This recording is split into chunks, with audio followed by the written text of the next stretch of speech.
Hey everyone and welcome back to a new video. With Age of Sigmar's 4th edition slowly making its way into view, or at least a growing anticipation of it is, I wanted to talk about one faction that has been getting quite a bit of attention in the old rumour-mill lately, and that's Chaos Dwarfs, or Duardin as they're known in Age of Sigmar. Chaos Dwarfs have been a big part of Warhammer Fantasy over the decades, and they're a much loved faction, hence why Creative Assembly spent so much effort to bring them over to their popular Total War Warhammer game. However, the revival of the old world hasn't quite led to a similar revival for Chaos Dwarfs in that particular setting. They're unfortunately a legacy faction, which means they're not officially supported and won't be getting ongoing updates or presumably new models anytime soon. But even before we heard about that, whispers were weaving through social media that Chaos Dwarfs was set to come to Age of Sigmar as a fully formed faction, and in this video I want to talk a bit more about that, when that might happen, and what we could see should that come to pass. Before I go on, I just want to say there are a ton of subtle references and pointers to Chaos Dwarfs in Age of Sigmar, and so while I'm going to be drawing on a few for this video, I apologise in advance if I miss any or get the sources slightly wrong. If you spot anything, please do post it in the comment section. And as always, this is just speculation at the end of the day. We can't be certain of anything until the Warhammer team announces it. But if you're ready to take a closer look at one of the hotly anticipated new armies potentially coming to Age of Sigmar, then let's jump right in. Now, to be absolutely clear, we already know Chaos Dwarfs exist in Age of Sigmar's setting. They're not an entirely fresh concept. They were originally transitioned over from Warhammer Fantasy as the Legion of Asgore, but being a Forge World based army, they were eventually made a Legends faction, discontinued, and disappeared from the spotlight as an army in and of themselves. But they have been referenced in the lore of Age of Sigmar ever since 1st edition. We understand that they built the Great Khorne Fortress guarding the Archway of Akshi, and more recently, we've been told about fortresses like Zarvixar, which was built by chaos worshipping Duardin and used to drain the energies of death from the waters of the Sea of Drowned Sorrows in Shaiish. But it seems the references have been building up over time. We've seen some far more explicit ones since 3rd edition came out. One of the commonly discussed ones is a reference in the latest Uruk War Clan's battle tome that talks about the Wars of the Broken Promise, a conflict between the Cruel Boys and Hashut worshipping Duardin, which has led to the latter refusing to do business with the former. Interestingly, it seems the Hobgrot tribes now act as intermediaries between the two, and it's from the sinister Duardin that they actually get their weapons, armour and explosives. Again, the references scattered across the various battle tomes and the core books are numerous and subtle, but their impact is pretty clear.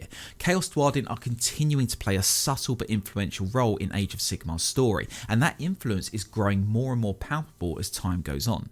Interestingly though, we're seeing that now play out in other Warhammer settings too, noticeably Warcry. In that game, we've actually seen a real Chaos Dwarfs, the Armator, as part of the Iron Golems warband.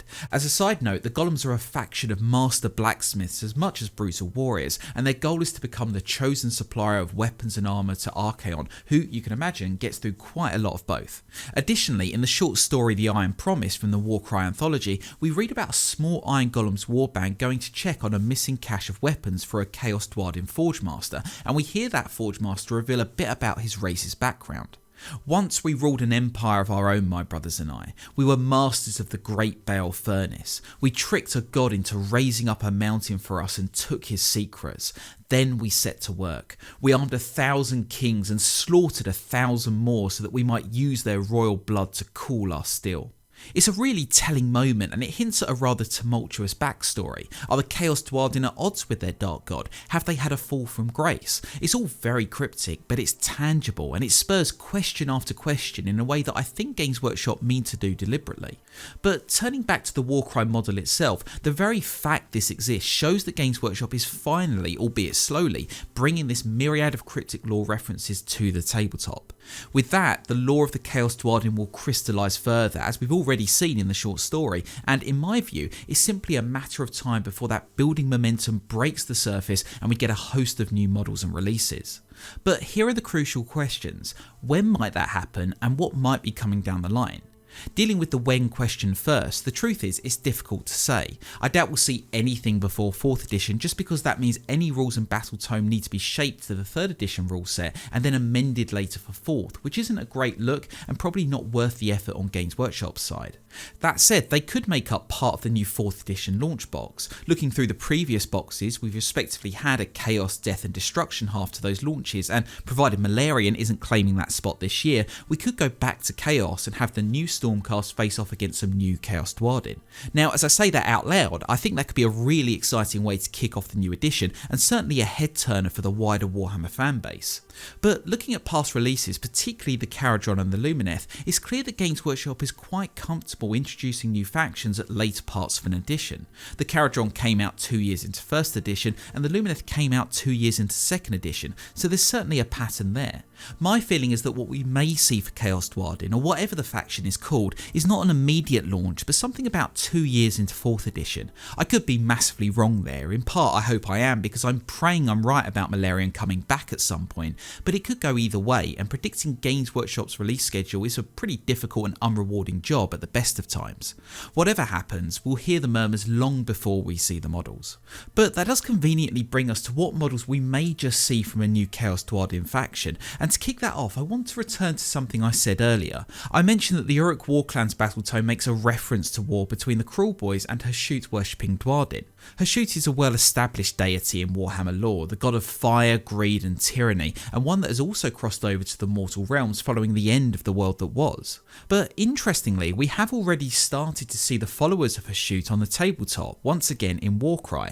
The hordes of Hashut aren't Duardin themselves, but they are a vanguard for his armies. To specifically quote the Warhammer community article on them, they march ahead of Hashut's legendary Duardin legions, they conquer regions, laying waste to all life forms, leaving behind only wastelands for sprawling demon forges and dark armories. The humans that make up the hordes of Hashut have spent their lives living amongst the chaos worshipping Duardin, and have long since abandoned such concepts as compassion and mercy.